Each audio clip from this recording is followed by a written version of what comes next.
Assalamualaikum warahmatullahi wabarakatuh. Selamat datang di video pembelajaran mata kuliah Interaksi Manusia dan Komputer bersama saya Rizka Luciana Pratiwi.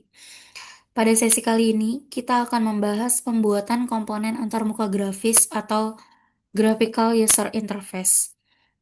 Komponen antarmuka ini merupakan elemen-elemen visual yang membantu pengguna untuk berinteraksi dengan sistem secara mudah, intuitif, dan juga efisien. Mulai dari tombol, kontak teks, icon, ya, sampai menu. Semua komponen ini berperan penting dalam membentuk pengalaman pengguna yang nyaman, yang user-friendly gitu ya. Nah, oleh karena itu, memahami bagaimana setiap komponen bekerja, bagaimana tampilan yang baik harus dirancang, serta bagaimana interaksi yang tepat itu dibangun, ini menjadi kunci dalam menciptakan aplikasi yang user-friendly tersebut. Nah, salah satu kriteria penting agar aplikasi yang kita buat dapat dikatakan user-friendly, ini adalah tampilan yang mampu menarik perhatian dan mudah dipahami oleh pengguna. Ya, tampilan yang baik itu sangat bergantung pada antarmuka grafis atau graphical user interface. Berbeda dengan tampilan tekstual yang cenderung sederhana, antarmuka grafis ini memiliki banyak kelebihan dalam memperindah tampilan. Ya, memberikan visual yang lebih menarik ya serta membuat interaktif menjadi atau membuat interaksi menjadi lebih intuitif gitu ya. Nah, karena itu penggunaan komponen antarmuka grafis ini menjadi salah satu aspek penting dalam merancang aplikasi modern yang memprioritaskan kenyamanan dan pengalaman pengguna. Oke, komponen antarmuka grafis ini merupakan berbagai bentuk tampilan visual yang digunakan dalam sebuah aplikasi untuk memudahkan pengguna dalam berinteraksi dengan sistem. Komponen ini dapat kalian temukan baik pada aplikasi yang berjalan dalam mode teks ataupun mode grafis ya dan berfungsi sebagai jembatan antara pengguna dan juga perangkat lunak. Nah, dalam pengembangannya, komponen-komponen grafis ini memiliki peran penting karena memberikan pengalaman interaksi yang lebih intuitif tadi ya, lebih menarik dan lebih mudah untuk kita atau pengguna pahami gitu ya. Oke, di sini ada beberapa contoh komponen antarmuka grafis yang sering digunakan, yaitu ada tombol tekan, ya, atau button. Ini berfungsi menjalankan perintah tertentu ketika diklik.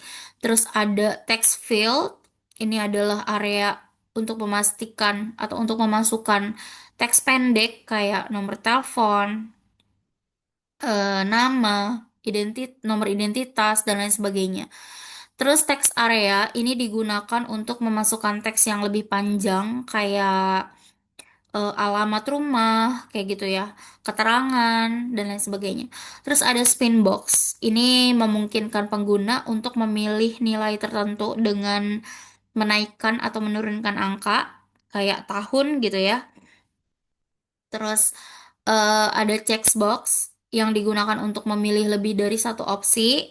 Terus ada radio button untuk memilih satu pilihan dari beberapa opsi. Dan ada list box, combo box, dan juga label box yang masing-masingnya memiliki fungsi dalam penyajian pilihan, tampilan informasi, ataupun deskripsi antarmuka. Gitu. Nah, semua komponen ini akan bekerja sama untuk menciptakan tampilan aplikasi yang mudah untuk digunakan, terus juga jadi terlihat lebih profesional ya dan juga ramah bagi pengguna. Oke, selanjutnya pertama ada tombol tekan atau button. Ini akan kita bahas satu persatu. Pertama tombol tekan. Tombol tekan atau button ini adalah salah satu komponen antarmuka grafis yang paling sering digunakan dalam sebuah aplikasi. Komponen ini berfungsi untuk mengaktifkan suatu perintah atau aktivitas tertentu ketika pengguna menekannya menggunakan mouse biasanya ya atau di laptop ya atau dalam istilahnya melakukan klik gitu. Ini disebut sebagai tombol tekan gitu. Kenapa? Karena saat tombol ini diklik, tampilannya itu akan berubah seolah-olah tombol tersebut itu dimasukkan ke dalam layar. Ya, nah efek visual ini meniru pengalaman nyata seperti saat kita menekan tombol pada HP atau perangkat fisik lainnya. Jadi dengan cara ini pengguna dapat dengan mudah memahami bahwa suatu aksi itu telah dijalankan. Ya, sederhananya, tombol tekan ini adalah elemen yang menghubungkan interaksi pengguna dengan fungsi yang dijalankan oleh aplikasi, sehingga perannya ini sangat penting dalam memastikan proses navigasi dan penggunaan aplikasi eh, berjalan dengan mudah dan dengan intuitif gitu ya. Nah, dua contoh button yang umum digunakan ini dalam antarmuka aplikasi itu ada OK dan ada cancel. Ya, tombol OK ini biasanya digunakan untuk menyetujui, melanjutkan, atau mengonfirmasi suatu tindakan ya. Ketika pengguna mengklik tombol OK ini, aplikasi akan menjalankan perintah yang berkaitan dengan proses tersebut. Oke, sementara itu, tombol cancel ini biasanya digunakan untuk membatalkan proses atau keluar dari menu ya atau kembali tanpa menyimpan perubahan. Ya. Nah, tombol ini sering ditandai dengan icon silang atau untuk memberikan tanda bahwa tindakan tersebut itu akan membatalkan langkah pengguna. Nah, kedua tombol ini menunjukkan bagaimana button itu bekerja sebagai komponen interaktif yang memungkinkan si pengguna untuk memberikan respon langsung terhadap suatu perintah dalam aplikasi. Oke, selanjutnya kita masuk ke text field. Text field ini merupakan komponen antarmuka berupa kolom isian, ya, suatu atau satu baris yang digunakan untuk memasukkan data, ya. Nah, komponen ini biasanya dipakai untuk input sederhana seperti nama, nomor telepon, atau kode-kode tertentu. Oke, pada text field ini terdapat beberapa properti yang dapat diatur agar sesuai dengan kebutuhan aplikasi. Misalnya properti text field itu digunakan untuk memberikan nama atau label pada text field tersebut sehingga mudah untuk dikenali. Kemudian ada properti char width, yaitu eh, pengaturan untuk menentukan jumlah karakter yang bisa ditampilkan dalam satu baris. Nah, pengaturan ini tidak membatasi jumlah karakter yang ditampung, tetapi hanya tampilan lebarnya saja. Oke, berbeda halnya dengan eh, max cars ya, yang mengatur jumlah maksimum karakter yang boleh dimasukkan pengguna ke dalam text field.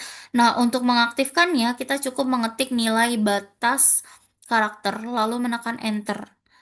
Ya, selanjutnya terdapat property type yang memungkinkan kita untuk memilih jenis text fieldnya, ya. Apakah multi-line, ya, apakah lebih dari satu. Oke, di sini ada opsi single line, ya, yang digunakan untuk kolom input satu baris. Terus ada multi-line, multi-line ini untuk menampilkan lebih dari satu baris.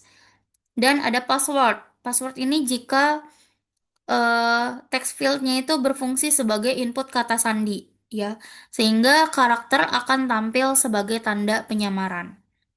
Nah, terakhir di sini ada init val atau initial value ya, initial value kepanjangannya. Di sininya init val.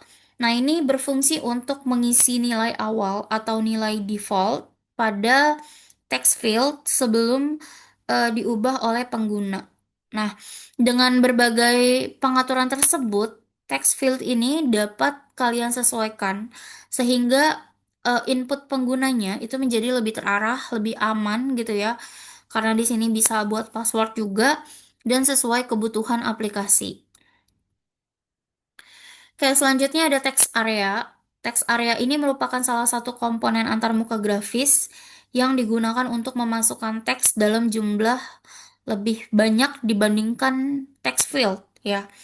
Jika text field itu hanya menampung satu baris input, nah kalau text area ini dapat memuat beberapa baris sekaligus, ya. eh Komponen ini tuh biasanya eh dimasukkan digunakan untuk memasukkan komentar, terus alamat lengkap, deskripsi, dan data teks yang membutuhkan teks panjang kayak gitu ya. Terus dalam teks area ini terdapat beberapa atau berbagai atribut yang dapat diatur untuk menyesuaikan kebutuhan aplikasi. Ya, beberapa di antaranya itu adalah pertama ada atribut name. Ini adalah nama identitas dari teks area yang digunakan untuk proses pengolahan data di belakang layar. Terus ada eh, atribut placeholder. Ini menampilkan teks petunjuk di dalam teks area sebelum pengguna mengetik sehingga pengguna tuh paham apa yang harus mereka isi. Terus yang ketiga ada autofocus. Nah, autofocus ini kalau misalnya aktif, atribut ini membuat kursor langsung berada di teks area saat halaman tersebut dibuka, ya, sehingga memudahkan pengguna untuk mulai mengetik gitu. Terus yang keempat, ini ada atribut max length yang berfungsi untuk membatasi jumlah karakter maksimum yang dapat dimasukkan oleh pengguna. Terus ada atribut calls and rows yang menentukan ukuran tampilan teks area dalam satuan kolom dan baris. Kemudian ada atribut read only and disable. Ini kalau read only itu membuat teks areanya itu hanya bisa dibaca tanpa bisa diedit, ya. Sedangkan disable itu membuat area membuat teks area tidak aktif sama sekali, gitu ya. Dan terakhir ada atribut ID dan kelas. Ini digunakan untuk keperluan pengaturan gaya kayak CSS gitu ya, maupun identifikasi elemen melalui JavaScript. Nah, dengan berbagai atribut ini, teks area itu dapat dirancang menjadi lebih fleksibel, lebih informatif, dan sesuai dengan tujuan penggunaan aplikasi. Sekarang kita masuk ke Spinbox. Spinbox ini adalah salah satu komponen antarmuka grafis yang digunakan untuk mengatur nilai dari sebuah variabel. Ini biasanya dalam bentuk angka ya. Komponen ini bekerja dengan cara menambah atau mengurangi nilai tersebut melalui tombol panah ke atas dan ke bawah, ya, yang tersedia di samping kotak input.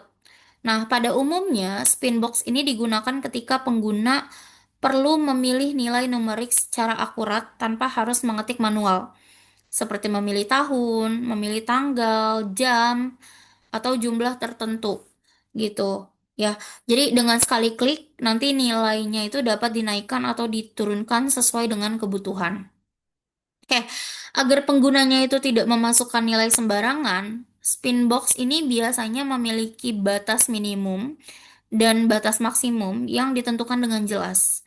Ya, batasan ini tuh penting untuk mencegah tombol terus berputar atau spinning tanpa akhir. Misalnya, jika batas nilainya itu adalah 0 hingga 100, maka tombol itu tidak dapat dinaikkan lebih dari 100 atau diturunkan kurang dari 0, kayak gitu. Ya, jadi dengan desain yang sederhana tapi fungsional ini, Spinbox bisa membantu membuat interaksi pengguna menjadi lebih terarah dan lebih mudah untuk kita kendalikan ya kalau kayak gini. Kayak selanjutnya ada checkbox. Checkbox ini komponen antarmuka grafis yang digunakan ketika pengguna perlu memilih salah satu atau lebih opsi dari beberapa pilihan yang tersedia. Ya, berbeda dari radio button yang hanya memperbolehkan satu pilihan aja. Kalau checkbox ini memberikan fleksibilitas bagi pengguna untuk mengaktifkan beberapa opsi sekaligus. Ya, di sini pada tampilan antarmuka, checkbox ini biasanya ditandai dengan kotak kecil yang dapat diberi tanda centang atau tanda cek. Ya, ketika kita memilih gitu. Nah, ketika pengguna mengklik kotak tersebut, centang tersebut akan muncul untuk menandakan bahwa opsi tersebut itu aktif gitu. Ya, terus jika kita klik kembali, centangnya nanti akan hilang, sehingga opsinya dianggap tidak dipilih, gitu ya. Nah, komponen ini banyak digunakan dalam pengaturan aplikasi, formulir online biasanya juga ada ya checkbox kayak gini, atau kayak menu konfigurasi, di mana penggunanya dapat memilih beberapa fitur sekaligus, ya kayak mengaktifkan status bar, menampilkan toolbar, ya, dan mengatur preferensi tampilan tertentu. Nah, dengan sifatnya yang fleksibel, checkbox ini tuh bisa membantu kita untuk memberikan kendali yang lebih luas kepada si pengguna dalam menentukan pengaturan yang sesuai dengan kebutuhan mereka gitu. Oke, selanjutnya ada tombol radio atau radio button. Ini merupakan komponen antarmuka grafis yang digunakan ketika pengguna harus memilih satu pilihan dari beberapa opsi yang tersedia. Ya, berbeda dari checkbox yang memungkinkan banyak pilihan sekaligus, kalau radio button ini hanya memperbolehkan satu opsi aja yang aktif dalam satu kelompok pilihan. Nah, pada tampilan antarmuka, radio button itu biasanya berbentuk lingkaran kecil. Jadi ketika pengguna memilih salah satu opsi, nanti lingkaran tersebut akan terisi dengan titik yang ada warnanya sebagai tanda bahwa pilihan tersebut bernilai on, ya, atau itu yang dipilih kayak gitu. Ya, jika pengguna memilih opsi lain dalam kelompok yang sama, nanti titik tersebut itu otomatis berpindah ke opsi yang baru. Ya, sementara pilihan yang sebelumnya yang pertama tadi itu akan berubah menjadi off gitu. Nah, komponen ini sangat berguna dalam pengaturan yang membutuhkan keputusan tunggal, ya, sehingga memilih orientasi kertas antara di sini ada contohnya ya.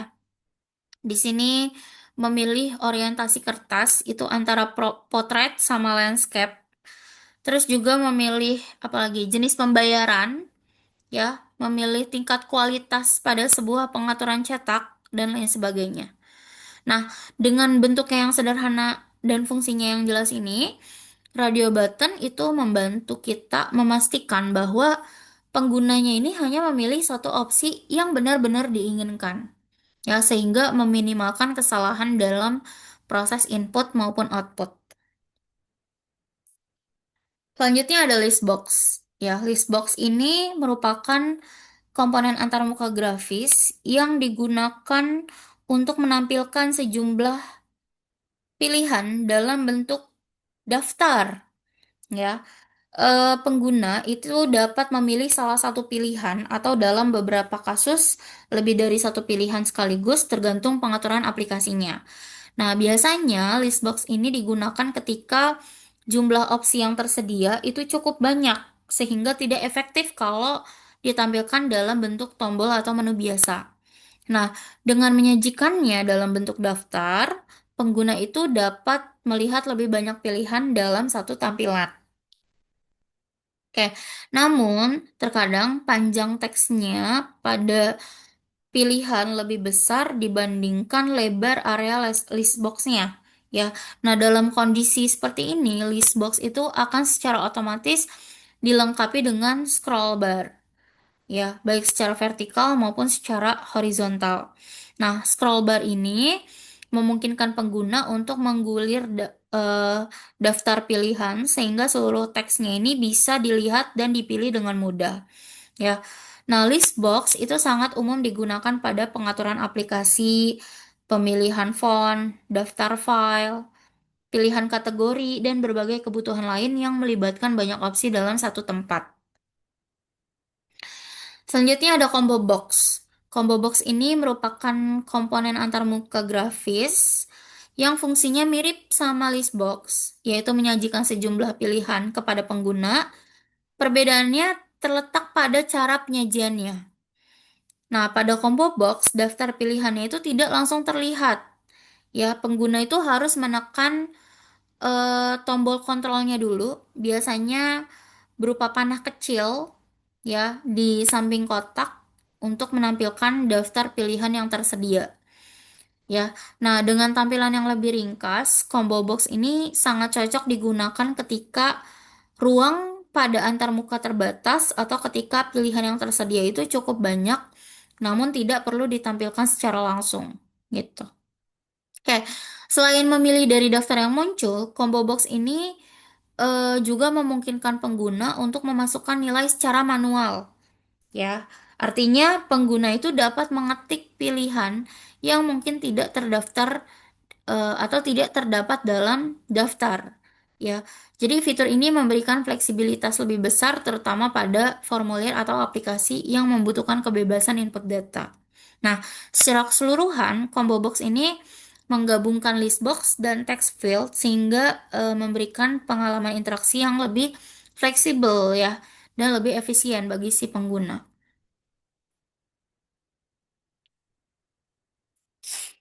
Oke, terus kemudian yang terakhir ada label box. Label box ini adalah komponen antarmuka grafis yang digunakan untuk memberikan keterangan, komentar, atau nama pada elemen-elemen lain dalam sebuah aplikasi. Komponen ini biasanya berfungsi sebagai penanda ya atau identitas sehingga pengguna dapat memahami fungsi dari komponen yang berada di sekitarnya. Nah, dalam aplikasi seperti Microsoft Visual Basic 6.0, label box itu sering digunakan untuk menampilkan teks statis, ya, seperti judul form, nama kolom input, ya, atau petunjuk singkat bagi si pengguna. Nah, berbeda dengan text field, ya, label box ini tidak dapat diedit oleh pengguna karena sifatnya memang hanya untuk menampilkan informasi aja, ya. Ini label box ini sangat penting dalam desain antarmuka karena membantu memberikan konteks dan memperjelas interaksi pengguna. Jadi dengan adanya label, setiap komponen kayak tombol, text field, atau combo box itu menjadi lebih mudah dipahami sehingga pengalaman pengguna itu dapat berlangsung dengan lebih intuitif dan tidak membingungkan.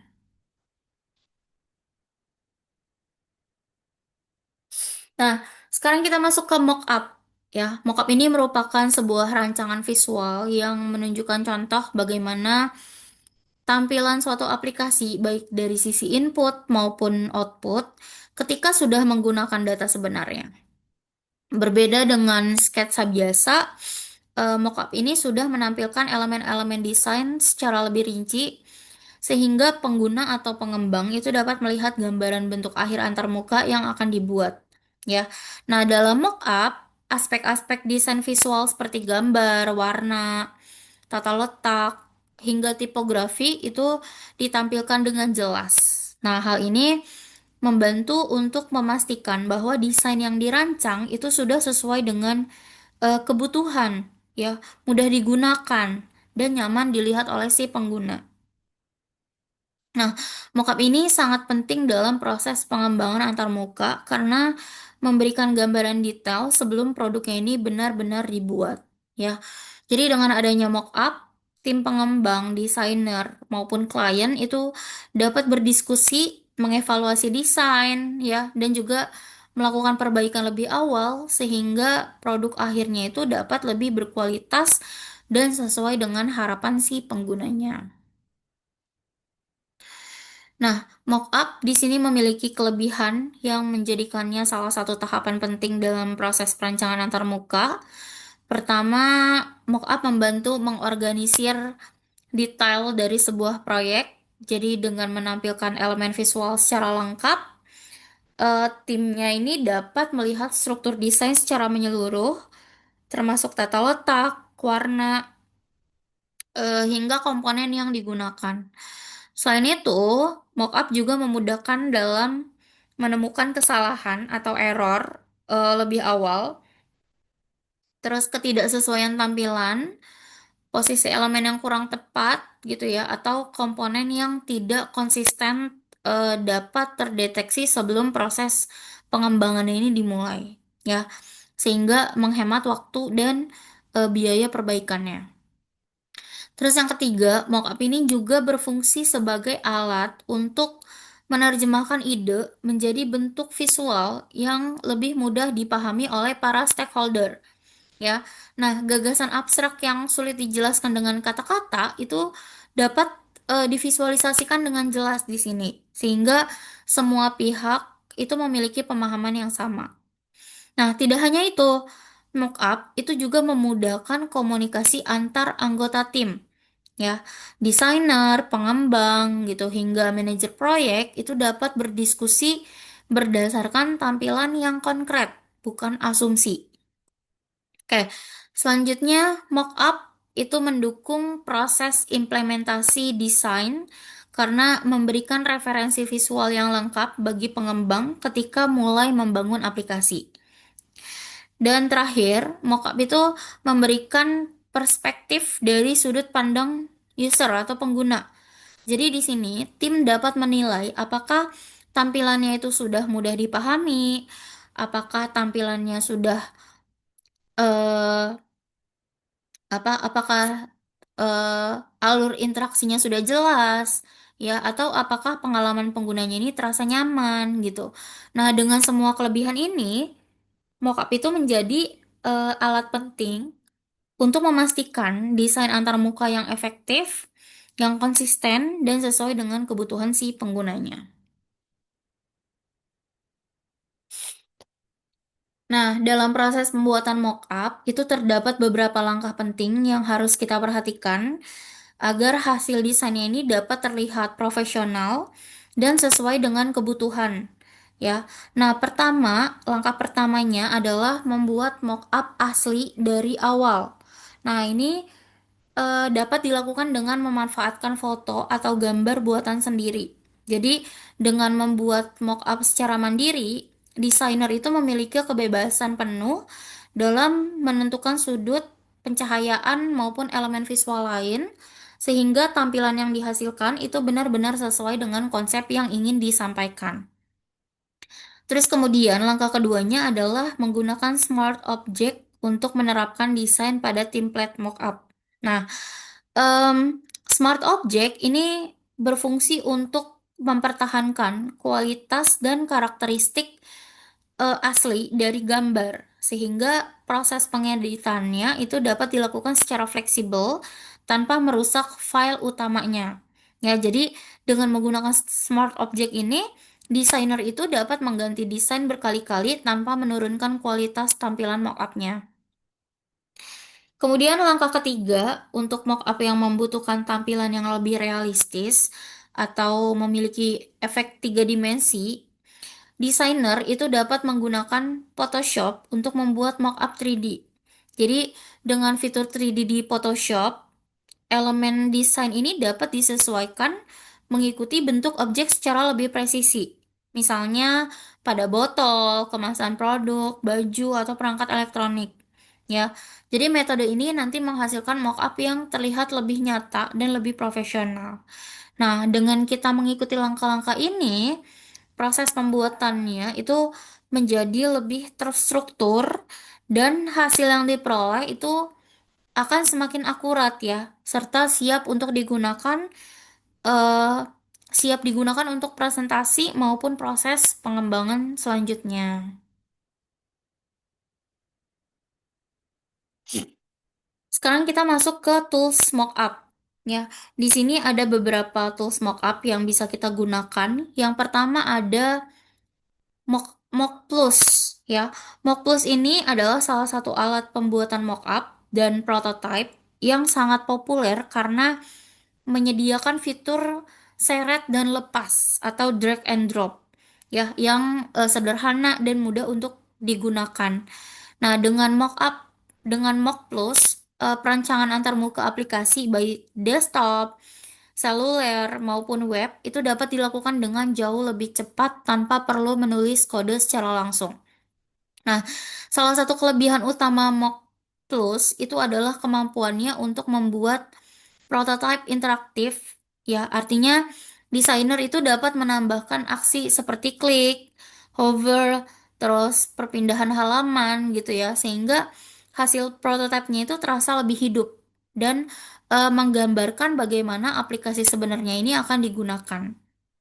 Terus, Mockup Plus juga menyediakan komponen pradesain yang sangat beragam, seperti tombol, terus icon, form, ya, hingga elemen-elemen navigasi, ya. Nah, komponen-komponen ini membantu mempercepat proses desain karena desainer itu tidak perlu membuat elemen dari nol lagi. Nah, selain itu, Mock Plus juga memungkinkan pengguna untuk menguji prototipe langsung pada perangkat nyata, ya, baik di smartphone maupun tablet, ya. Jadi fitur ini tuh sangat berguna untuk memastikan apakah antarmukanya ini sudah nyaman digunakan pada ukuran layar tertentu. Oke, terus tidak hanya itu, Mocha Plus juga menyediakan berbagai opsi ekspor kayak ekspor gambar, HTML, atau preview online. Ya, jadi hal ini bisa memudahkan kolaborasi dengan tim lain seperti developer atau klien gitu ya, sehingga seluruh pihak itu dapat memberikan masukan dengan lebih mudah. Oke, tool selanjutnya adalah Fluid UI, ya, atau UI Fluida. eh UI Fluida ini adalah sebuah alat desain prototype yang digunakan untuk membuat rancangan antarmuka, hmm, web ya, maupun aplikasi seluler dengan cepat dan juga efisien. Dengan Fluid UI ini, desainer itu dapat menyampaikan tampilan ya, terus juga nuansa kayak look and feel gitu ya. Terus interaktivitas, kemudian animasi dari sebuah aplikasi bisa secara lebih nyata sehingga memudahkan proses komunikasi ide kepada pengguna maupun tim pengembang. Nah, Flida UI ini menyediakan perpustakaan komponen bawaan yang lengkap ya, mencakup elemen untuk platform Android, terus web, desktop, sampai iOS. Ya, jadi dengan adanya pustaka ini, desainer itu tidak perlu menggambar komponen dari awal sehingga proses pembuatan prototipenya menjadi lebih cepat dan lebih konsisten. Ya, selain itu, Fluid UI ini memungkinkan pengguna untuk menambahkan interaksi dan animasi seperti navigasi antar halaman, tombol yang dapat diklik, hingga efek transisi. Jadi, fitur ini sangat bermanfaat untuk menggambarkan bagaimana aplikasi itu benar-benar bekerja ketika penggunanya itu berinteraksi dengannya gitu. Nah, kemudian Fluid UI ini juga mendukung kolaborasi tim secara langsung. Sehingga desainer, kayak developer maupun stakeholder itu dapat memberikan komentar, masukan atau revisi dalam satu platform yang sama gitu ya. Jadi dengan demikian proses desain itu dapat berjalan lebih efektif dan lebih terkoordinasi.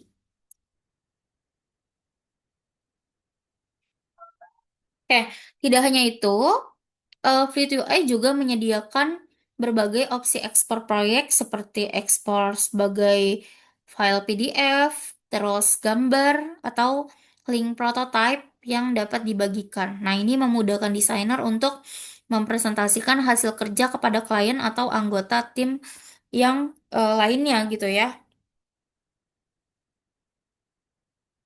Nah, selain itu, ada banyak lagi tools-tools yang dapat kalian gunakan, seperti Figma, Balsamic, Mockingbird, Mocking Builder, dan Make It iPhone ya untuk aplikasi iPhone. Nah, Figma ini adalah salah satu tools desain antarmuka dan prototyping yang paling banyak digunakan saat ini. Nah, kalian kalau misalnya mau buat mockup menggunakan Figma itu bisa dan boleh ya untuk project laporan kalian.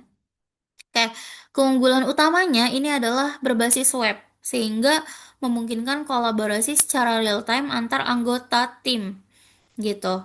Ya, nah di sini Figma menyediakan fitur lengkap untuk membuat mockup, terus ada wireframe, prototype, interaktif, hingga desain fidelity. Ya, jadi dengan antarmuka yang intuitif, dan plugin-nya yang beragam, ya, Figma ini sangat cocok digunakan untuk proyek desain aplikasi web maupun mobile secara profesional. Nah, kalau Balsamiq ini merupakan tools mockup yang berfokus pada pembuatan wireframe dengan tampilan sederhana seperti sketsa tangan. Ya, tujuannya adalah membantu desainer dan tim itu fokus pada struktur, alur, serta konsep dasar antarmuka tanpa terganggu detail visual. Ya, untuk Balsamiq ini cara penggunaannya itu sangat mudah karena menggunakan sistem drag and drop. Jadi, balsamik ini sangat cocok digunakan pada tahap awal perancangan untuk menggali ide dan memvalidasi konsep sebelum masuk ke desain visual yang lebih rinci lagi. Kemudian ada Mockingbird, ini adalah alat berbasis web yang dirancang untuk membuat wireframe dengan cepat ya. Jadi dengan tampilan antarmuka yang sederhana, Mockingbird ini menyediakan berbagai komponen UI yang standar yang bisa disusun secara drag and drop. Ya, tools ini sangat baik untuk membuat sketsa halaman web, layout aplikasi, ataupun alur navigasi. Ya, di sini juga pengguna bisa membagikan wireframe secara langsung kepada tim atau klien untuk mendapatkan umpan balik secara cepat.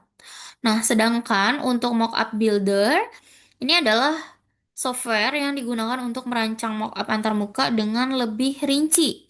Ya, tools mockup builder ini menyediakan banyak elemen siap pakai untuk aplikasi web, mobile ataupun desktop.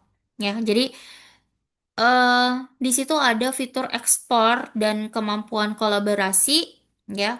Jadi mockup builder di sini mempermudah tim untuk berdiskusi dan melakukan revisi desain. Jadi cocok banget bagi pengguna yang ingin membuat mockup dengan tampilan visual lebih jelas dan lebih terstruktur. Dan terakhir ada Make It Icon. Make It Icon ini adalah aplikasi atau platform khusus untuk membuat mockup antarmuka pada perangkat iPhone. Ya, tools ini membantu desainer untuk melihat bagaimana tampilan aplikasi saat dijalankan pada ukuran layar dan resolusi khas iPhone, gitu ya. Fitur utamanya terdapat template layar iPhone, terus elemen UI standar iOS, serta kemampuan untuk menampilkan hasil desain dalam konteks perangkat yang sebenarnya. Jadi, tools ini sangat bermanfaat bagi desainer aplikasi mobile khusus platform iOS gitu. Nah, ini merupakan contoh mockup dari sistem pemesanan tiket kereta. Ya, pada tampilan ini eh terlihat bagaimana antarmuka aplikasi ini dirancang untuk memudahkan pengguna dalam melakukan pemesanan tiket secara online, ya. Nah, di bagian atas tampilan itu menunjukkan area navigasi dengan menu seperti home, konfirmasi pembayaran, ya, dan pilihan untuk login. Nah, hal ini memudahkan pengguna untuk berpindah antar halaman dalam sistem. Terus di bagian tengah itu terdapat gambar kereta yang digunakan sebagai elemen visual utama agar tampilannya terasa lebih menarik dan juga relevan dengan eh, layanan yang ditawarkan. Terus tepat di atas gambar itu ada judul besar "Selamat datang di kereta" ya, beserta deskripsi singkat yang menjelaskan bahwa pengguna dapat memesan tiket secara online dengan mudah. Nah, pada sisi kanan ya terlihat formulir yang terdiri dari beberapa komponen kayak stasiun asal, stasiun tujuan, tanggal berangkat, dan jumlah penumpang.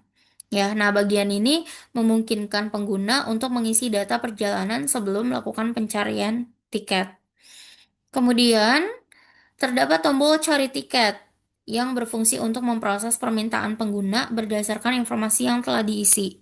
Nah, pada bagian bawah mockup itu terdapat tabel yang menampilkan hasil pencarian tiket.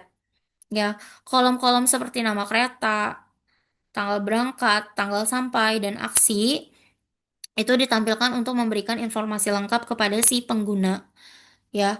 Nah, tombol pesan pada kolom aksi itu memudahkan pengguna untuk melanjut ke tahap pemesanan. Jadi, mockup ini memberikan gambaran menyeluruh mengenai bagaimana alur dan tampilan antarmuka pemesanan tiket kereta seharusnya bekerja gitu, mulai dari input data perjalanan sampai ke hasil pencarian yang mudah dibaca dan mudah untuk diakses. Nah, kemudian mockup halaman selanjutnya adalah menggambarkan konfirmasi pemesanan tiket kereta, ya. Pada bagian paling atas itu terdapat navigasi utama seperti halaman home dan konfirmasi pembayaran. Em, serta tombol login untuk memudahkan pengguna kembali ke halaman lain dalam sistem. Nah, bagian pertama dari halaman ini adalah info perjalanan, ya, yang menampilkan rangkuman detail perjalanan kereta yang telah dipilih sebelumnya, ya. Nah, informasi tersebut ini meliputi nama kereta, waktu berangkat, waktu tiba, rute perjalanan dari stasiun asal ke stasiun tujuan, jumlah penumpang, dan harga per tiketnya. Ya, di sini semua kolom ini sudah otomatis terisi berdasarkan data pilihan pengguna di halaman selanjutnya. Sorry, di halaman sebelumnya. Oke, selanjutnya terdapat bagian detail penumpang di bawah, ya, yang digunakan untuk memasukkan identitas penumpang seperti nama lengkap, nomor identitas, terus juga eh, ada apa lagi nih? Email dan sebagainya. Kemudian, sorry, di sini ada umur ya dan sebagainya. Nah, format tabel di sini membantu memastikan data dapat dimasukkan secara rapi dan terstruktur. Kemudian, terdapat bagian detail pemesanan yang berisi form untuk memasukkan data pemesanan, termasuk nama, email, nomor telepon, dan alamat lengkap. Nah, informasi ini penting untuk keperluan konfirmasi tiket dan komunikasi lebih lanjut. Nah, kemudian di bagian paling bawah itu terdapat tombol tombol simpan dan lanjutkan yang membawa pengguna ke proses pembayaran, ya. Dan contoh mockup berikutnya menampilkan halaman konfirmasi pembayaran, ya. Nah, halaman ini muncul setelah pengguna mengisi data pesanan dengan lengkap, ya. Di bagian atasnya itu terdapat peringatan penting yang menginstruksikan pengguna untuk tidak merefresh halaman gitu ya. Tujuannya adalah untuk mencegah duplikasi proses atau kesalahan sistem selama proses transaksinya berlangsung. Nah, pada bagian utama halaman itu ditampilkan informasi pembayaran secara jelas, mulai dari nomor rekening tujuan, nama pemilik rekening, nama bank serta kode banknya, terus total nominal yang harus dibayar, kode pembayaran unik yang harus disertakan pengguna saat melakukan transfer, dan lain sebagainya. Nah, selain itu, terdapat instruksi tambahan juga berupa kalimat yang mengarahkan pengguna untuk melakukan konfirmasi pembayaran pada link yang telah mereka sediakan, ya, setelah si penggunanya ini menyelesaikan transfer. Nah, tampilan mockup ini sangat membantu memberikan gambaran alur pembayaran yang jelas ya, sehingga pengguna dapat mengikuti proses pemesanan dengan lebih mudah tanpa kebingungan atau eh, untuk menghindari resiko kesalahan. Oke, sampai sini dulu pembelajaran kita kali ini. Semoga setelah mempelajari materi sesi kali ini, kalian semakin memahami bagaimana merancang sebuah mockup atau antarmuka yang baik, yang efektif, dan juga ramah pengguna.